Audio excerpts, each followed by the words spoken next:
कहा वालेकुम अस्सलाम। कहा इस्माइल कहाँ हैं? कहा वो तो जंगल में गए शिकार करने। कहा अच्छा बेटा ये बताओ कि घर में गुजर बसर कैसी चल रही है? तो इस्माइल अलैहिस्सलाम की बीवी ने कहा बहुत बुरी कंडीशन है। सुबह खा लो तो शाम को नहीं मिलता, शाम को खा लो तो सुबह नहीं मिलता, बहुत बुरा हाल है। हजरत इब्राहिम अलैहिस्सलाम ने कहा ठीक है बेटा कोई बात नहीं, वो आ जाएं जब तुम्हारे पति घर में तो उनसे कहना कि एक बूढ़ा आदमी आया था उसने तुमको सलाम कहा है। और दूसरी बात उसने ये कही है कि घर की चौखट ठीक नहीं है, घर की चौखट बदल दो। चौखट समझते हैं ना, दरवाजे पे जो सामने लगी होती है चौखट, का घर की चौखट बदल दो।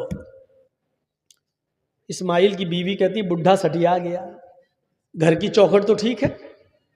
वो कह रहा है कि ठीक नहीं है, अरे हवा भी आती है गर्मी में, सर्दी में धूप भी आती है, गर्मी में हवा भी आती है, और बुढ़ा कह रहा है घर की चौखट ठीक नहीं है। शाम को इस्माइल अलैहिस्सलाम जब घर पे आए तो पूछा, बीवी ने कहा कोई बुढ़ा आया था। कहा अच्छा, उन्होंने सलाम कहा। इस्माइल समझ गए कि हाँ ये मेरे बाप। अच्छा सलाम कहा? अच्छा और क्या कहा? और क्या, वो बुढ़ा था सटिया गया, उसका दिमाग खराब हो गया था। कहा नहीं बताओ तो क्या कहा उसने? उसने कहा घर की चौखट ठीक नहीं है, अपने पति से कहना, शौहर से कहना घर की चौखट बदल दो। कहा मेरी बीवी घर की चौखट बदलने को कहा क्यों, क्या कुछ पूछा था उसने? कहा पूछा था घर में गुजर बसर कैसा चल रहा, तो मैंने बता दिया बहुत बुरा। सुबह खा लो तो शाम को भूखी सोती हूँ, शाम को खा लो तो सुबह भूखी उठती हूँ, एक टाइम खा लो एक टाइम मिलता ही नहीं है। तो जो था घर का हाल वो बता दिया।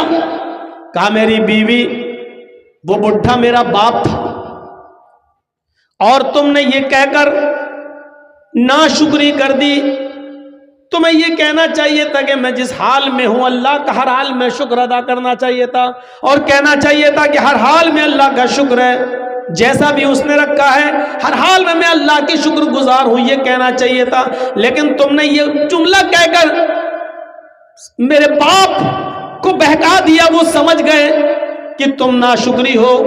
जो अपने रब की शुक्रगुजार ना हो वो अपने पति की शुक्रगुजार कैसे हो सकती है, या जो अपने पति की शुक्रगुजार ना हो वो अपने रब की शुक्रगुजार कैसे बन सकती है। आए मेरी बीवी चौखट तुम हो, और उन्होंने जो कहा कि उनसे कह देना कि अपने घर की चौखट बदल दो, इसका मतलब यह है कि उन्होंने बीवी बदल देने की बात की है, यानी तुम्हें तलाक देने का हुक्म दिया है। लिहाजा अपने बाप का हुक्म मानते हुए मैं तुम्हें तलाक देता हूं, मैं अपने बाप की नाफरमानी नहीं कर सकता। इतनी सी बात पर तलाक की घर का हाल चाल ठीक नहीं है। हमारी माँ बहनें सोचें कि आज वो अपने शौहरों की कितनी नाफरमानी करती हैं। एक महीने की तनख्वाह लेके शौहर घर पे आया, कहा खा लिया चले आए, तो फेयर एंड लवली नहीं लाए, पाउंड्स लाना चाहिए था, चले आए ऐसे ही खा लिया।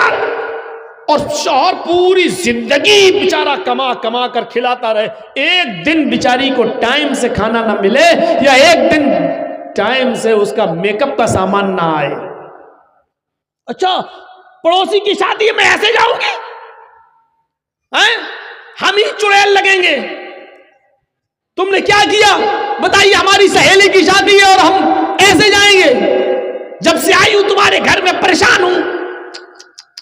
उस शौहर के दिल पे क्या बीतती है, जबकि शादी में तुम्हें नए कपड़े पहनकर जाने की जरूरत थी ही नहीं, क्योंकि नए कपड़े पहनने का हक शौहर के सामने है।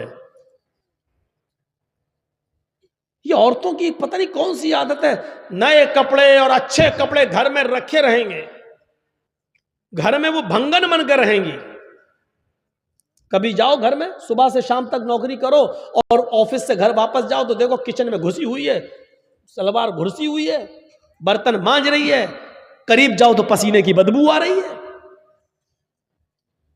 जबकि उस औरत को मालूम है कि मेरा शौहर ऑफिस से आने वाला है, उसको पहले से बंद सबर कर तैयार रहना चाहिए, अच्छे कपड़े पहनकर तैयार रहना चाहिए। घर में रहेगी भंगन बनकर और शादी में जाएगी हेमा मालिनी की अम्मा बनकर। अजीब दस्तूर है।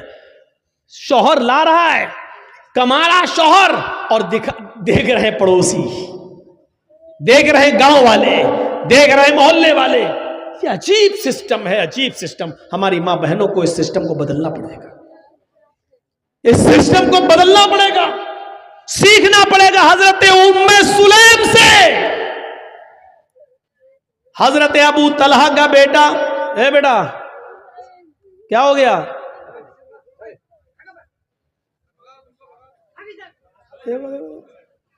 अरे क्या हुआ? पेशाब लग रहा है तो जाओ ना, कि यही करोगे? जाओ जाओ, शादी हो गई तुम्हारी? तब किस लिए जा रहे हो यार? कोई बड़ा आदमी जाए तो चलो, शादीशुदा है, जा रहा है, घर ऑर्डर नहीं होगा बीवी का, ये बेचारा बच्चा जाके क्या करेगा? और जा रहा तो आया क्यों?